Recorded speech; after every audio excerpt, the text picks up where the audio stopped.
आपको CSAT tackle करना था। इसमें ठीक ठाक बच्चे फेल भी हुए हैं, और कौन से क्वेश्चन थोड़े टैकल करने लायक थे और कौन से स्किप करने लायक थे। मतलब करने लायक तो इसमें आधे से ज़्यादा थे, बट मतलब हॉल में आपको डिसाइड करना पड़ता है कि कौन सा करना है, कौन सा छोड़ना है। तो लेट अस डिस्कस।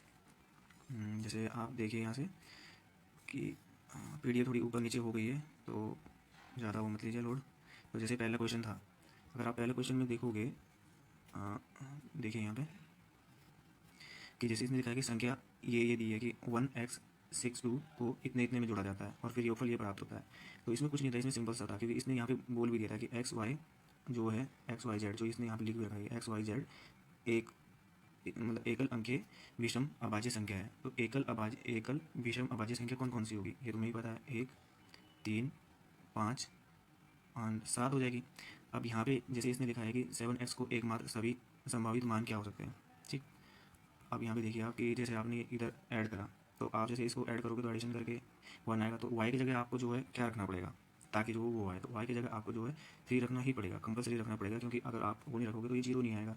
और यहाँ पे आपको जो है 7 रखना पड़ेगा, तब जाके ये एडिशन में 4 आएगा। तो ये ईजी था। बाकी मैं पीडीएफ भी डाल दूंगा, अगर आपको इसमें समझ नहीं आएगा तो विजन की जो ओरिजिनल जो पीडीएफ मेरे को मिली है वो मैं शेयर कर दूँगा, जैसे जीएस की मैंने शेयर कर दी थी।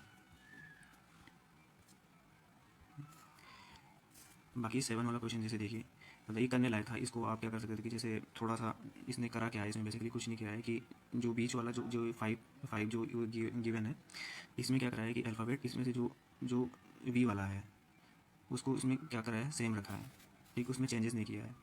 और उसके बाद जो इधर जो ये लास्ट वाले हैं इनको पहले पहले रोटेट कर दिया है, एक एक बढ़ा के, और इधर वाले को भी मतलब बाद में रोटेट कर दिया है। जैसे अगर आप देखोगे यहाँ पे कि वी को जो है इसने क्या कर दिया है, वी को वैसे वी रहने दिया है।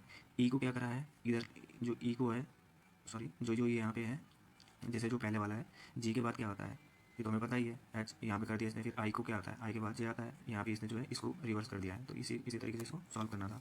आगे जैसे ये है कि ये क्वेश्चन है, ये थोड़ा लेंथ मतलब वो था, टाइम टेकिंग था, तो इसको मैं स्किप करके आगे चले गया था। मतलब इसको मैंने रिवाइज के लिए मतलब दोबारा रिवीजन के लिए मार्क कर दिया था। तो जैसे आप इसमें देखोगे कि मतलब अजय ने 4 जोड़ी काले मोजे और कुछ जोड़ी नीले नीले नीले मोजे ऑर्डर किए की योजना बनाई। तो फिर आगे लिखा है इसने कि काले मोजों की प्रति जोड़ी की कीमत नीले मोजों की प्रति जोड़ी की कीमत की दोगुना थी। ठीक है, इसमें कोई दिक्कत नहीं है। हालांकि ऑर्डर गलती से इस प्रकार से कर दिया गया कि दोनों रंगों के जोड़े की जो संख्या है आपस में बदल गई। इससे क्या होता है कि बिल में 50% की वृद्धि हो गई। तो आरंभिक योजना से संबंधित ऑर्डर में नीले मोजों की जोड़ी की संख्या ज्ञात कीजिए। तो यहाँ पे जैसे हमने मान लिया कि जो ब्लैक है उसको N1 मान लिया और ब्लू को जो है N2 मान लिया। अब जो मान लिया कि ब्लू की जो वैल्यू है वो दे रखी है x, तो ब्लैक की क्या आ जाएगी, 2x आ जाएगी। तो यहाँ पे हम जो है इसको क्या कर लेंगे, इस तरीके से सॉल्व कर लेंगे, क्योंकि जैसे इसने लिखा है यहाँ पे इक्वेशन बन जाएगी इस तरीके से कि जो ये आरंभिक बिल है, बनना मतलब ये चाहिए था, लेकिन गलती हो गई, तो ये इन दोनों के इक्वल हो जाएगा।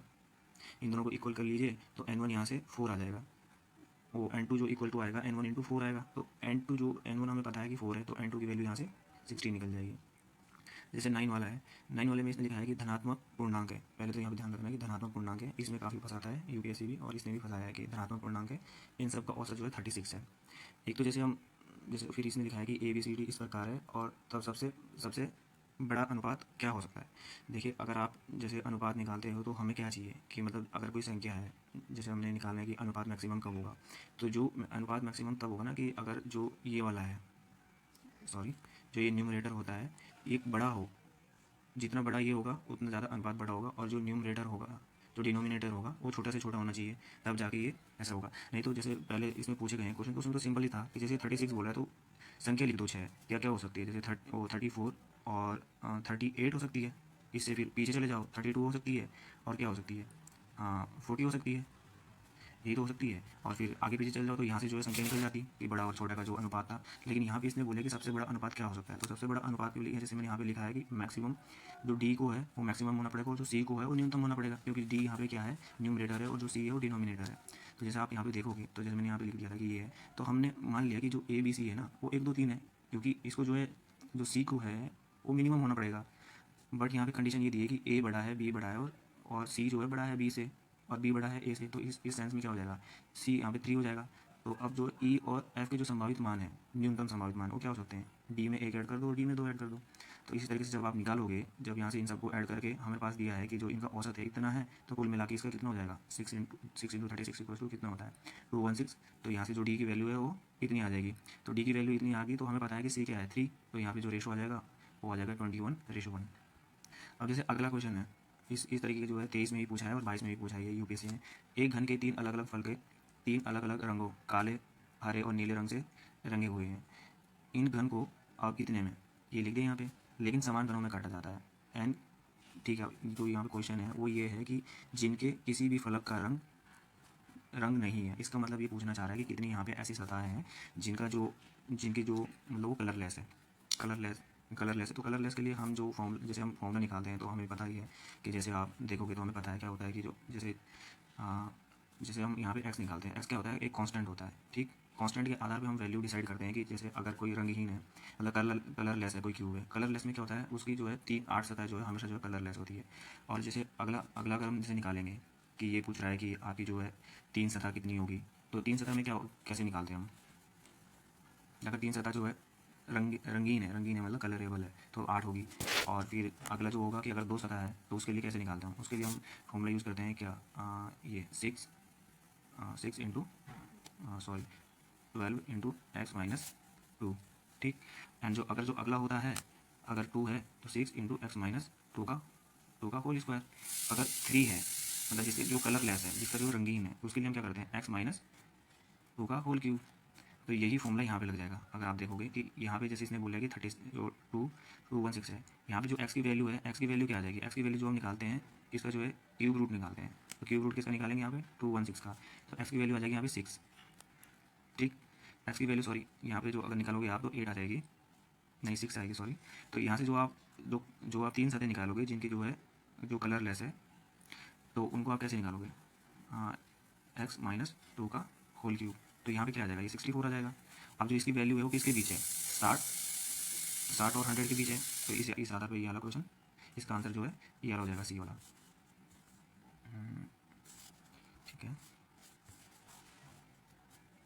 अब जैसे ये अगला क्वेश्चन है 15 वाला, ये करने लायक था, थोड़ा इजी भी था। इस टाइप के जो क्वेश्चन यूपीएससी अब बढ़ा रहा है और पूछता भी है। जैसे आप यहाँ पे देखोगे कि ए बी का भाई है, तो आपने लगा दिया ए बी का भाई है, तो यहाँ पे ए जो है बी का भाई है, तो ये तो हमें कन्फर्म है कि जो बी है वो मतलब मेल हो जाएगा। फिर अगला बोला ये बी सी का भाई है, सी का भाई है तो इसका मतलब जो है ए बी का भाई है। ठीक है, तो अब जो है बी सी का भाई है, तो ये भी पता चल गया कि जो सी है वो मेल है। अगला ये बोला है सी डी का भाई है, तो जो सी है वो डी का भाई है, तो सी ये तो पता है कि हमें जो है यहाँ पे जो सी है वो मेल है, लेकिन डी का भी कोई कन्फर्मेशन नहीं है। अब यहाँ पे बोल दे कि डी ई की बहन है, तो डी जो है ई की बहन है, तो मतलब ये हो जाएगा, डी जो है वो फीमेल हो जाएगी। और अगला पूछ रहा है, अब ये जो क्वेश्चन है इसमें पूछ रहा है कि अनिवार्य रूप से सत्य नहीं है। तो ए बी सी पुरुष है और डी एक महिला है। ठीक है, ये तो हमने पता चल गया था यहाँ पे कि ए बी सी जो है क्या है, मेल है और ये जो है फीमेल है। लेकिन यहाँ पे जो ई है ये डिसाइडेड नहीं है। इसने बोला है कि डी ई की बहन है, तो ई खुद भी जो है फीमेल हो सकती है या मेल हो सकता है। तो यहाँ पे जो है इस आधार पे इसका जो आंसर हो जाएगा वो डी हो जाएगा, डी और ई जो है बहन है। ठीक है, अगर जैसे आप अगला देखोगे 16 वाला, तो इसमें लिखा है कि जो 55 है को प्राकृतिक संख्याओं से विभाजित किया जाए। तो प्राकृतिक संख्या में पता है 1 2 3 4 5 6 7 8 9 10, उनको जो है आपने जो डिवाइड करना है। तो अगला अनुक्रम बताना है। अगला अनुक्रम ये इस आधार पर है कि पहले आपने एक को जो 55 है उसको आपने 1 से डिवाइड करा, तो यहाँ पे जो रिमाइंडर है वो आपका 0 आया। और जैसे आपने 2 से करा तो 1 आया, 3 से करा तो 1 आया, 4 से करा तो 3 आया। अब अगर आप 5 से करोगे तो क्या आएगा, रिमाइंडर 0 आएगा। सॉरी, हाँ 5 से करा यहाँ पे तो 0 आया। अगर आप 6 से करोगे तो 6 से जब आप करोगे तो क्या बचेगा रिमाइंडर, क्योंकि कितना होता है 6 9 54 होता है, तो जो रिमाइंडर होगा वो 1 आएगा। इस आधार पे इसका जो आंसर है वो 1 हो जाएगा। और जो ये 17 वाला है ये भी काफ़ी ईजी था। अगर आप देखोगे कि इसने बोल दिया है कि ए बी सी डी इस तरीके से, तो बी और डी के वास्तविक स्थिति को घड़ी की दिशा से बुझा के 1.5 गुना, तो मतलब जो इसका जो 1.5 गुना है वो यहाँ पे होगा और जो इसका 1.5 गुना है वो यहाँ पे होगा। अब इस आधार पे बताना है कौन सा सत्य होना चाहिए, तो इसका डायरेक्ट निकल जाता सी, क्योंकि डी सी की तुलना में ए के अधिक निकट है और बी ए की तुलना में सी के अधिक निकट है।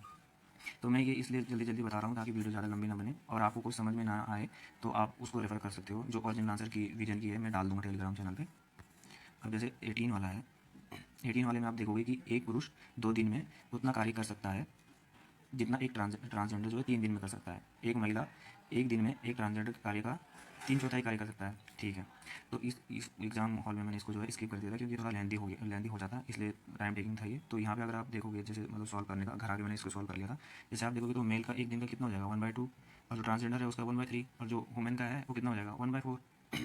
अब जैसे इसने लिख दिया है यहाँ पे, एक ठेकेदार जो है 76 लोगों को मतलब कितना देता है, 8, 7 और 4 के अनुपात में पुरुष और ट्रांसजेंडर और महिलाओं को क्या करता है, कार्य पर रखता है, और कार्य दिवस के एंड में जो है इतने जो है उसको रुपये देता है। तो यहाँ पे हमें निकालना क्या है, एक ट्रांसजेंडर का पर डे का वेतन कितना होगा। तो अगर आप जैसे इसको निकालोगे तो एन यहाँ पे देखो आप, जैसे तो हम ये हमें दिया है, तो जो इन सब का जो हमें जब हम सबको ऐड करेंगे, मान लिया हमने इनकी जो वो है क्या बोलते हैं संख्या, वो इस अनुपात में, तो इन सबको सॉरी इन सबको ऐड करोगे तो ये 76 इक्वल आएगा। तो एक्स की वैल्यू यहाँ पे निकल जाएगी, तो इन सबका अनुपात निकल जाएगा कि इस अनुपात में है ये, तो इस अनुपात में इनके जो है वैल्यू यहाँ से इनका अनुपात निकल जाएगा। जब हम इनका रेशो निकालेंगे यहाँ से, तो ये इस रेशो में आएगा, तो कुल मिला के इनका रेशो इतना इतना हो जाएगा। अब इस चीज़ को थोड़ा मैंने आगे सॉल्व कराया है। यहाँ पे देखिए, जब ये इतना आया तो इनकी जो वैल्यू है वो हमें पता है कि जब ये रेशो है 30 इतना आया, तो जो ये वाला रेशो है वो कितना है 6। इन सबको जब हम मल्टीप्लाई करेंगे तो इस रेशो में आ जाएंगे ये, हमें रेशो निकालना ना फाइनली। तो हमें पता है जब ये रेशो इस फॉर्म में होता है और हमने किसी एक की निकालनी, तो हमें निकालनी किसकी, ट्रांसजेंडर की। तो 7/22 आ जाएगा, और ये कितना है इतना 8। तो एक ट्रांसजेंडर, तो ये कितना आ जाएगा टोटल जो ट्रांसजेंडर है उनकी जो हो जाएगी 2800 रुपये। तो एक ट्रांसजेंडर की पर डे की कितनी आ जाएगी 2800 अपन में 28, क्योंकि उसका रेशो कितना है 28, तो एक कितना आ जाएगा 100 आ जाएगा पर डे। हाँ अब अगला देखिए,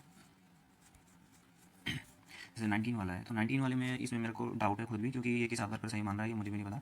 जैसे अगर इसने बोला है ये सिलोजिज्म वाला है कि अगर आप देखोगे कि कुछ फ्रूटी माजा है, मैंने यहाँ पे डायग्राम बनाया भी, आप देख लो, ये कुछ फ्रूटी माजा है और कोई माजा स्लाइस नहीं है।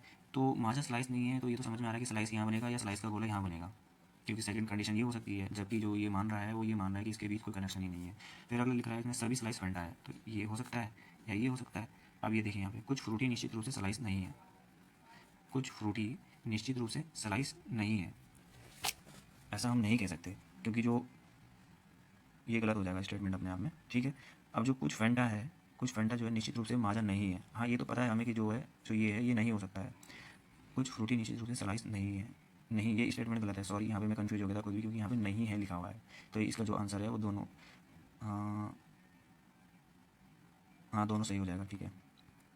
फिर अगला है कि जो ये 20 वाला है कि एक पार्टी में कुल अतिथियों में 60, हाँ तो ये ऐसे कुछ क्वेश्चन होते हैं जिनको जो है पहले टैकल किया जाना चाहिए एग्जाम में। जैसे यहाँ पे लिखा हुआ है कि अतिथियाँ जो है 60% फीमेल है, तो 100 मान लिया तो उसमें से 60 फीमेल हो जाएगी, 60 मेल हो जाएगा। 80% जो है अविवाहित है, और बाकी अविवाहित है, और 80% जो है विवाहित है, मतलब 100 में से 80 जो है शादीशुदा है। तो अभी सभी पुरुष जो है विवाहित है, तो सभी पुरुष को विवाहित होना पड़ेगा, क्योंकि अगर 80 का नंबर लाना है तो कैसे होगा, क्योंकि ऐसा तो होगा नहीं कि फीमेल आपस में शादी कर ले। तो मेल और फीमेल जब आपस में करेंगे तब जाके 80 पे पहुँचेंगे वो। तो ये तो पहला वाला सही है। अभी बोला कि 30 से अधिक जो महिलाएं हैं अविवाहित हैं, हाँ है बिल्कुल है, क्योंकि अगर आप यहाँ से निकलोगे, यहाँ पे देखोगे आप 60% इक्वस टू 100%, तो इसको जो है आप यहाँ पे 3 इक्वस टू कितना आ जाएगा 5%, तो ये हो जाएगा 18 इक्वस टू 30%। तो मतलब ये कुल मिला के जो अविवाहित है वो 20% है, तो इसका मतलब ये 30% से क्या है, अधिक है। सॉरी, जो अविवाहित महिलाएं हैं वो 30% से अधिक है, ठीक है। अब जैसे अगला देखिए यहाँ पे 21 वाला है, तो इस समीकरण में हमें देखना है कि जैसे X plus Y plus Z equals to 21 है, तो कितने क्रमगत त्रिक, मतलब ये त्रिक की बात कर रहा है। जैसे एक्स वाई जेड को, अब यहाँ पे लिखा भी है कि एक्स वाई जेड 3 से विभाज्य है, तो एक्स वाई जेड अगर 3 से विभाज्य है तो उसको 3 का क्या होना पड़ेगा, मल्टीपल। जैसे यहाँ पे मैंने लिखा भी है 3, 6, 9, 12 and 15 and 18 and so on, आगे चले गए। अब जैसे इसने बोला है कि अगर इसको जो है इस सेंस में वो होना है, क्या बोलते हैं कि अगर इसको इस वो में, सॉरी इसको थोड़ा मैंने स्किप कर दिया था, तो इसको थोड़ा मैं आगे बता दूंगा अगर पॉसिबल हुआ। जैसे यहाँ पे देखिए 22 वाला, तो यहाँ पे लिखा है कि एक्स बच, ये मेरा थोड़ा गलत हो गया था, ये इस सेंस में गलत हुआ था क्योंकि मैंने वो ट्रिक याद की थी कि अगर आप जैसे कोई भी कैलेंडर होता है तो अगर आप 4 से डिवाइड करते हो किसी को, अगर 0 आता है तो वो अपने आप को 28 ईयर्स बाद रिपीट करता है, और अगर जो है 1 आता है तो वो शायद 6 ईयर्स बाद है, और अगर 2 एंड 3 आता है तो वो 11 ईयर्स बाद अपने आप को रिपीट करता है। बट यहाँ पे कुछ और ट्रिक लगाया है ये, कि ये 25 कैसे होगा, कि जैसे हमें पता है कि जो लीप ईयर होता है उसमें जो अगला ईयर होता है, लीप ईयर और अगले ईयर में वो टू और डे होते हैं, और जबकि जो जनरल ईयर होता है उसमें एक और डे होता है। और डे इन द सेंस कि अगर अभी जैसे मान के चलो ये 2024 जो है ये लीप ईयर है, तो अगले साल 2023 का जो जनवरी में होगा ना, जैसे यहाँ पे लिखा है कि 1 जनवरी 2024 को क्या है, मंडे है, तो 2025 को क्या होगा यहाँ पे, 2025 को जो है 2 दिन बढ़ के होगा, मंडे ट्यूसडे वेडनेसडे हो जाएगा यहाँ पे, इस सेंस में है ये। तो इस सेंस में 2025 तक जो है और दिनों की संख्या जो है 7 निकल जाएगी, इसका मतलब शेषफल 0 आएगा। शेषफल 0 आएगा तो ये जो ईयर है वो अपने आप को जो है रिपीट करेगा, जनवरी, इस आधार पर ये सही हो जाएगा। जैसे ये है 25 वाला, तो 25 तो 25 वाला थोड़ा इजी था, अगर आप देखोगे कि मतलब इसमें डायरेक्ट फॉर्मूला बेस्ड है। जैसे ये बोल रहा है कि प्रथम 50 धनात्मक सम पूर्णांकों का योग क्या होगा, तो हमें पता है कि एस एन का फॉर्मूला जो पता होता है, S N equals to N by 2 a plus का n माइनस 1 इंटू डी। ठीक, तो अब यहाँ भी इसने जैसे बोला है कि प्रथम जो है 50 धनात्मक सम पूर्णांकों का योग क्या है। तो अगर आप निकालोगे प्रथम सम धन पूर्णांक, तो हमें पता है कि प्रथम 2 100 होंगे, मतलब 1 से लेकर 100 तक जो है, मतलब 100 तो जो है इवन, वो 50 इवन होते हैं, 50 ऑड होते हैं। तो n हमें दिया है ये है, तो यहाँ पे वैल्यू जैसे आप पुट करोगे तो डायरेक्ट इसका आंसर ये आ जाएगा। फिर अगला क्वेश्चन है, अगला क्वेश्चन जैसे ये कि 6 निवेशक है, कविता, लक्ष्मण वगैरह, ये इस तरीके से। तो ये थोड़ा इजी टाइप के हैं, तो इसको पढ़ लेना। जब पढ़ के आप जो वो बनाओगे, जो इससे जो निष्कर्ष निकलेंगे, तो उस आधार पर जो है ये देख लेना। मतलब ये इस तरीके से पूछता है कि कितने कथन जो है मतलब आवश्यक है आंसर देने के लिए, तो ये सब हो जाएंगे ऊपर से। अब जैसे ये 27 वाला देखिए, सॉरी, जैसे 27 वाले में है, तो ये बोल रहा है कि किसी सामान्य दिन में रेस्टोरेंट में जो है $P प्रति गिल्ड चीज़ सैंडविच के हिसाब से n गिल्ड चीज़ सैंडविच बेचता है। हालांकि आज जो प्रबंधक, जो मैनेजर है, उसने सैंडविच की कीमत 30% कम कर दी, और परिणाम स्वरूप जो सामान्य जो बिक्री है सैंडविच की, वो 50% बढ़ गई। तो यहाँ पे हमें पता है कि जो कुल बिक्री होती है, कुल बेची गई वस्तुएं और इंटू प्रति वस्तु की जो कीमत होती है उसके बराबर होती है। तो जो पहले जो कीमत है वो क्या हो जाएगी, P इंटू एन। मतलब अगर जैसे मैंने कुछ बेचा, मतलब जो जैसे मेरे पास कि मैंने एक रेस्टोरेंट खोला और मैं एक दिन में 5 समोसे बेच रहा हूँ, और पर समोसे की जो कीमत है वो 10 रुपये है, तो मेरी जो कुल कीमत, जो मेरा कुल जो टर्नओवर हुआ एक दिन का, वो 50 रुपये हुआ।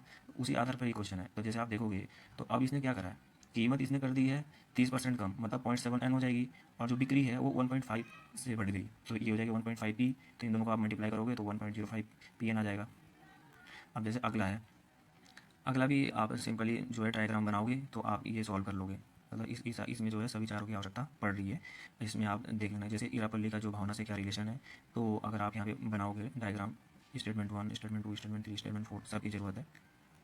जैसे अगला है, इसको मैं अगले पेज पे समझाता हूँ आपको। और जैसे ये 30 वाला है, 30 वाला देखिए कि जैसे इसने बोला है कि ए बी जो पहला दिया है, मतलब B plus C plus D, ये सब है। तो इसमें डायरेक्ट दिमाग ये लगाना था कि इन सब में जो है चारों स्टेटमेंट में क्या आ रहा है कि जो B A B C D है वो 3 बार आ रहे हैं सब। तो इन सबको एडिशन करके कितना 3 इक्वल टू, इन सबको ऐड कर दो, तो ये किसके इक्वल आ रहा था, कितने के, तो जो A B C D equal आ रहा था, ये आ रहा था आपका 2 के इक्वल आ रहा था। तो यहाँ पे जैसे देखना है कि जैसे आप इसको, ये नॉर्मल कैलकुलेशन वाला था तो इसको आप सॉल्व कर लोगे इजीली, बस वहाँ पे यही दिमाग लगाना था। बस यहाँ पे जो स्टेटमेंट थर्ड है वो थोड़ा सही से पढ़ना था। स्टेटमेंट थर्ड ये था कि ए सबसे बड़ी संख्या है, या तो ये सबसे बड़ी संख्या है या ए बराबर 66 है। तो इस आधार पे इसने जो है इसको सही माना है। आप इस आधार पे इसको गलत करके मत आना कि ए सबसे बड़ी संख्या नहीं है। ए सबसे बड़ी संख्या नहीं है, वो ये लिख रहा है कोई कि या तो ए सबसे बड़ी संख्या है या ए बराबर 66 है। यहाँ पे ए बराबर 66 आ रहा है, तो ए सबसे बड़ी संख्या तो नहीं है, बट ये यहाँ बोल रहा है। अगर ये लिखता है कि ए सबसे बड़ी संख्या है और ए बराबर 66 है, तो ये स्टेटमेंट गलत हो जाता। लेकिन यहाँ पे इसने क्या लिखा है, या मतलब ए सबसे बड़ी संख्या है या ए 66 है, इस आधार पे जो है 1 और 2 सही हो जाएगा। जैसे यहाँ पे लिखा है, इससे पहले वाला क्वेश्चन है, इसका सोल्यूशन है यहाँ पे। जैसे अगर आप देखोगे कि तो इसने बोला है यहाँ पे कि यदि एक विशेष शहर में रहने की लागत में मतलब इतना है 1980 से 1990 तक 10 वर्षों में 20% है, और 1980 से 2000 तक 20 वर्षों में इतने की वृद्धि हो जाती है। अब तो 1990 से 2000 तक रहने की लागत में कितने प्रतिशत की वृद्धि हुई। तो आप यहाँ पे देखिए इसका सोल्यूशन। और जो ये वाला था, हाँ ये वाला, इसका डायग्राम मैंने यहाँ पे बनाया है, तो आप इस आधार पर इसको देख सकते हो। तो इसमें जो है चारों स्टेटमेंट जो है जरूरी थे इस वाले का। ये 28 वाला जो है इंग्लिश सेक्शन है, ये देख लेना आप, ये वाला। तो इसका डायग्राम मैंने यहाँ पे बनाया है। और जो ये वाला है, इसको जो ये 29 है, इसको मैंने यहाँ पे सॉल्व करा है। जैसे जो 90 हमने माना 1980 में कितना है, 100 रुपये थी, मतलब रहने, जैसे आप जो है बाहर आते हो, तो मान लो कि जब 1980s में आपका कोई कजन आया होगा तो 100 रुपये थी दिल्ली में रहने की कीमत। 1980 से 1990 के बीच में 20% बढ़ गई, मतलब 120 हो गई। अब 1980 से 2000 के बीच में 50% बढ़ गई, मतलब 150 हो जाएगी। अब हमें निकालना है 190 से 2000 के बीच, तो 190 से 2000 के बीच में क्या हो जाएगा, ध्यान यहाँ पे ये रखना है कि जो बेस ईयर है वो कितना है, 11990 है। तो इस आधार पे जो नीचे आएगा वो 120 आएगा, 150 मत कर देना, नहीं तो तुम्हारा आंसर कितना आ जाएगा, 25% आ जाएगा। जबकि इसका आंसर जो है 20% होगा, 20% होगा या 25% होगा, सॉरी एक बार मेरे को कंफर्म करने दो, हाँ सॉरी 25% होगा। जब आप इसको सॉल्व करोगे तो 25% आएगा इसका आंसर यहाँ पे, ठीक, इसका जो है 25 आंसर हो जाएगा।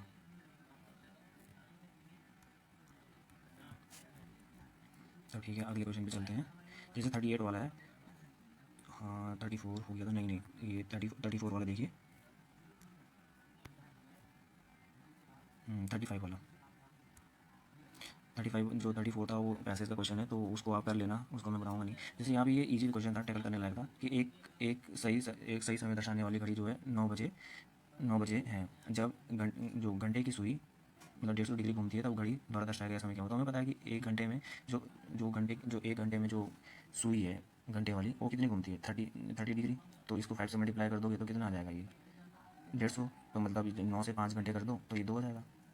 फिर जैसे ये अगला है, अगले में भी इजी था कि जैसे ये है कि जो ये 65 जो 654 व्यक्तियों के एक समूह की पंक्तियों में व्यक्तियों व्यवस्थित किया जाता है, तो प्रत्येक पंक्ति में उससे पहले वाली पंक्ति से 9 व्यक्ति कम है। ऐसी स्थिति में कितनी कितनी पंक्तियां संभव है। तो अगर संभव, जैसे जो इसमें लिखा है कि जो कितनी पंक्तियां जो है संभव है, तो ऐसे में क्या होना चाहिए कि जो पूर्णांक है, जो पूर्णांक अंक जो है प्राप्त होना चाहिए। अगर पूर्णांक अंक प्राप्त नहीं हो रहा है तो इसका मतलब वो पूर्णतः डिविजिबल नहीं है, मतलब वो सिटी मैनेजमेंट नहीं हो सकता। तो इस आधार पर जैसे हमने मान लिया कि पहले पंक्ति में जो है एक्स है, तो इस आधार पर अगले पंक्ति में क्या हो जाएगा, एक्स-9, फिर उससे अगले में x-18, इसके अगले में x-27 हो जाएगा।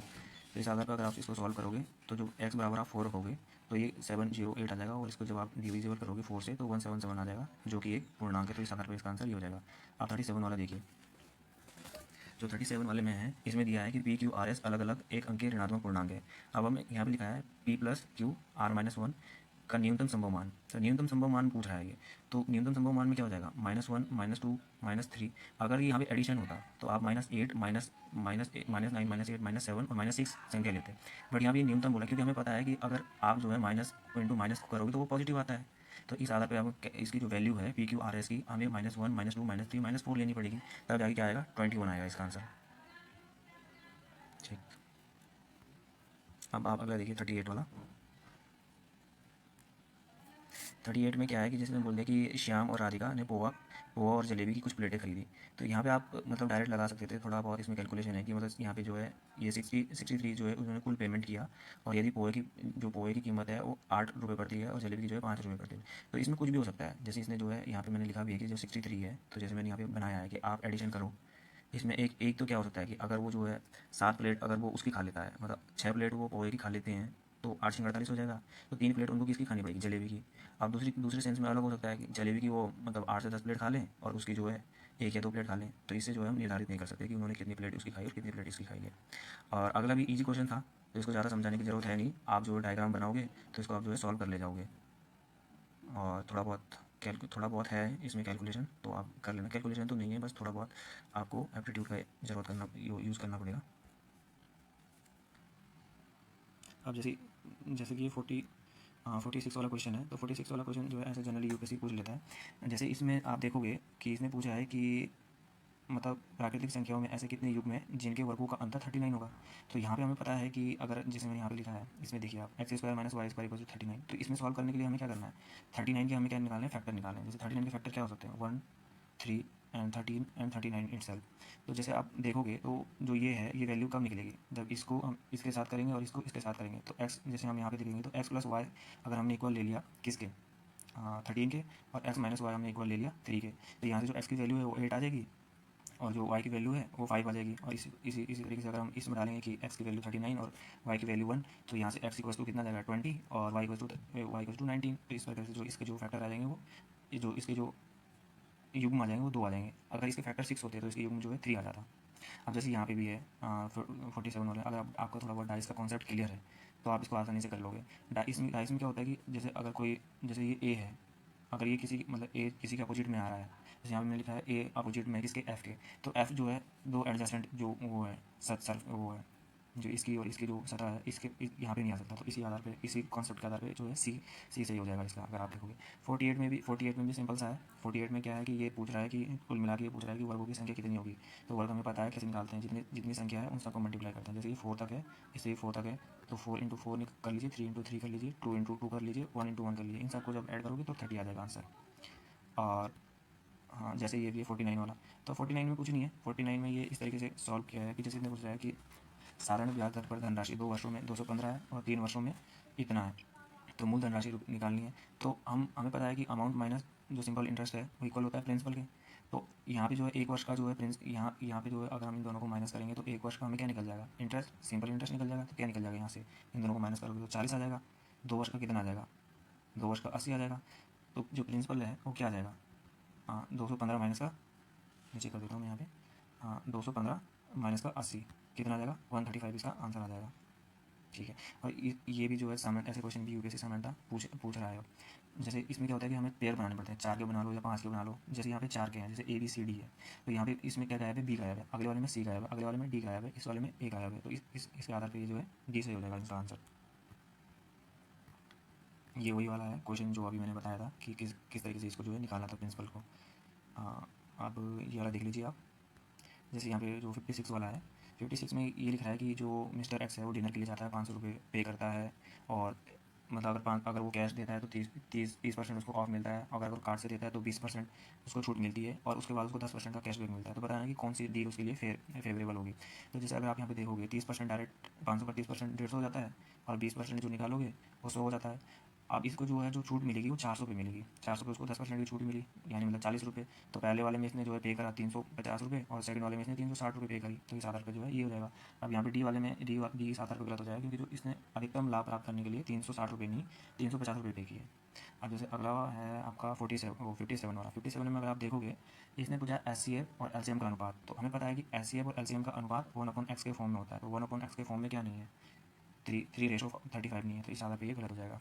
और जो 58 है, 58 भी थोड़ा आसानी है, अगर आप पढ़ोगे तो इसको आप आसानी से कर लोगे। जैसे यहाँ पे मैंने इसको सॉल्व किया है, इसको कि ये इस तरीके से है कि x, मतलब जैसे सेकंड वाले, पहले वाले स्टेटमेंट में क्या लिखा है, पहले वाले स्टेटमेंट में लिखा है कि जो v है, जो w है वो v से बड़ा हो भी सकता है और नहीं भी हो सकता है, और जो w है वो v से बड़ा नहीं है। तो यहाँ पे इसने क्लियर कर दिया। और सेकंड वाले में आप अगर जैसे देखोगे कि जो जो z है वो w से छोटा है और v है वो y जितना ही बड़ा है, तो इसमें जो है यहाँ पे इसने इसी चीज़ को रिपीट कर दिया। और जब आप वो बनाओगे आंसर सॉल्व करने के लिए, आप इसको बनाओगे, तो इस आधार पर आप यहाँ पे ले सकते हो। हमें निकालना क्या है कि जो x है, जो z है वो x से छोटा है। तो इसको हमें बताना है कि मतलब हम कितने स्टेटमेंट से इसको सॉल्व कर सकते हैं। तो इसकी हमें आवश्यकता नहीं है, स्टेटमेंट केवल 2 से हम इसको सॉल्व कर सकते हैं। अब जैसे 59 वाला आ जाएगा आपका, सॉरी 59 में क्या आ जाएगा, 59 में इसने सिंपल ही पूछा है कि यूनिट डिजिट क्या होगी। तो यूनिट डिजिट में क्या, यूनिट डिजिट पूछा है कि जीरो कब होगी। तो यूनिट डिजिट जीरो कब होगी, जैसे हमने बताया कि अगर 1 का 2 का जैसे 2 की पावर 1 होगी तो 2 होगा, और 8 की पावर 1 होगा तो 8 होगा। इन दोनों को ऐड करोगे तब जाके जो है यूनिट डिजिट जो है जीरो आएगी। बट अब क्या होगा कि जैसे इसने बोल दिया, अगर हम इसको कर देते हैं 2 की पावर 2 तो 4 हो जाएगा, और 8 की पावर 2 कर देंगे तो 64, तो यूनिट डिजिट 8 आएगी। तो इसका मतलब हमें क्या पता चल रहा है कि अगर हम ऑड करते हैं, तब अगर हम ऑड पावर लेते हैं दो n की, n बराबर हम ऑड लेते हैं तब जाके जीरो आ रहा है, और इवन लेते हैं तो नहीं आ रहा है। तो हम इसको ये हम जानते हैं कि 1 से 100 के बीच में जो ऑड नंबर है वो 50 टाइम आता है। तो इसलिए जो यूनिट जो जिसमें जो है जीरो आएगा 2 की पावर n प्लस 8 की पावर n में 50 टाइम आएगा। अब जैसे अगला है 60 वाला। 60 वाले में ये कि जो इसमें यहाँ पे लिखा है कि जो 50 जो 60 जो 600 जो विद्यार्थी है, और लड़कियों की संख्या लड़कों से 40% अधिक है, लड़कियाँ लड़कों से 40% अधिक है। तो जैसे हमें यहाँ पे निकालना क्या है, सभी विद्यार्थियों का औसत वजन। तो हमें पता है जी और बी का रेशो कितना हो जाएगा, क्योंकि जी को हम 100 बी को हम 100 मानेंगे तो जी 140 आ जाएगा। तो यहाँ से रेशो निकल जाएगा इतना। तो जी और बी को हम सॉल्व करेंगे तो ये जी जो लड़के हैं वो 350 आ जाएंगे, जो लड़के हैं वो 250 आ जाएंगे। तो फिर जब हम निकालेंगे यहाँ से, तो हमने एक्स को माना है कि टोटल जो उसका औसत है वो एक्स है, तो जो ये होगा वो इसके इक्वल होगा। तो एक्स से यहाँ से एक्स जो है 50 kg आ जाएगा।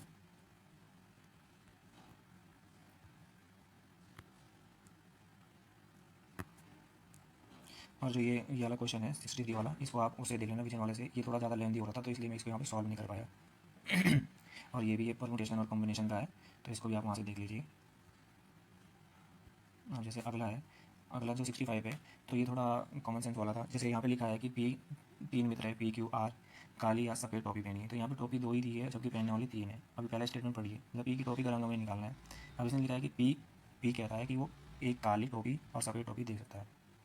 तो हमें ये नहीं पता कि किसने काली टोपी पहनी है और किसने जो है वाइट टोपी पहनी है। अगला जो है क्यों कहता है कि वो सफ़ेद टोपी पहन सकता है और काली टोपी पहन सकता है। इसके आधार पर भी हम कह नहीं सकते कि इसने क्या पहनी है पी ने। तो इस आधार पर इसका ना तो एक दे सकता है आंसर, ना दो दे सकता है। सॉरी। जैसे 66 देख लीजिए। 66 में अगर आप देखोगे कि इसने लिखा है जो ये एक इक्वेशन दी है ये किसकी इक्वल होगी, क्योंकि अगर हम इसको 2 से जो है डिवाइड कर दें तो क्या आ जाएगा, -2 जो x है वो -2 से तो बड़ा है, बट x जो है वो a के इक्वल है या 1 से छोटा है। तो इस आधार पर क्या आ जाएगा, a सही हो जाएगा। और जैसे आप 67 देख लीजिए कि रवि एक परीक्षा में 20% अंक प्राप्त करता है और इतने से जो है अनुत्तीर्ण हो जाता है, और राहुल जो है इतने अंक प्राप्त करता है और इतने से अनुत्तीर्ण हो जाता है। तो इसका मतलब ये है कि अगर राहुल को 20% प्लस 120 अंक मिल जाते तो वो पास हो जाता है, और जो इसका है इसको जो ये 40% से इसको 60 अंक अधिक मिले।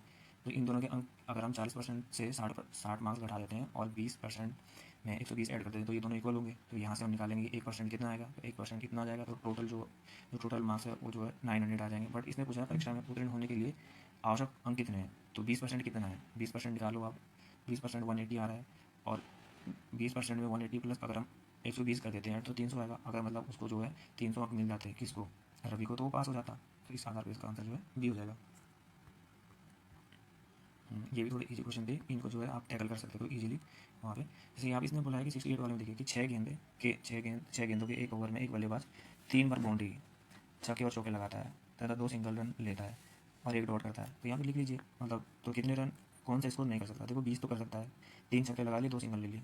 अगले में क्या हो सकता है कि 2 छक्के लगा लिए, 1 चौका लगा लिया, 2 रन ले लिया। इसमें भी क्या हो सकता है कि 3 उसने क्या करा, 1 छक्का मार दिया, 1 छक्का मार दिया और 2 चौके मार दिए और 2 रन ले लिए। ये नहीं हो सकता, ये इसलिए हो सकता क्योंकि उसने 3 बाउंड्री लगाई है, तो 3 बाउंड्री लगाई प्लस 2 रन लिए हैं। यहाँ पे डी इस आधार पर नहीं होगा, क्योंकि जो 3 अगर चौके मारेगा तो 12 रन आ जाएंगे। अब 69 वाला देख लीजिए, तो ये तो वेन डायग्राम वाला था, तो यहाँ से डायरेक्टली जो है आंसर जो है बी आ रहा था इसका, जो इसका आंसर था। तो जैसे ये हमने जो 69 वाला देख लिया था, अब 70 वाला देखिए। 70 वाले में क्या था कि जैसे लड़कियों के लिए आयोजित हाफ मैराथन में 30 मिनट तक दौड़ने के बाद एक धावक को सूचित किया गया कि उसने केवल 60% मैराथन पूरी की है। इस मैराथन में धावक को कितना अधिकतम समय, तो ये हमें पता है कि 30 मिनट इक्वल टू 60 के है। तो यहाँ से हम जो है निकालेंगे कि ये किस, मतलब यहाँ से जो निकल रहा था कि 2% किसके इक्वल आ रहा है, इसके इक्वल। तो यहाँ से आप जब मल्टीप्लाई यहाँ पे देख लीजिए 30 इक्वल टू कितना है 60%, 30 मिनट जो है कितना है 60%, तो 1 मिनट 2% के इक्वल आ जाएगा। तो इन दोनों को मल्टीप्लाई करोगे तो ये कितना आ जाएगा 50 मिनट इक्वल टू 100%। तो यहाँ पे क्या जाएगा 2 मिनट आ जाएगा, सॉरी जो 30 मिनट तो हो गए, अब बाकी कितने बचे हैं 20 मिनट। तो इस आधार पर इसका आंसर आ जाएगा।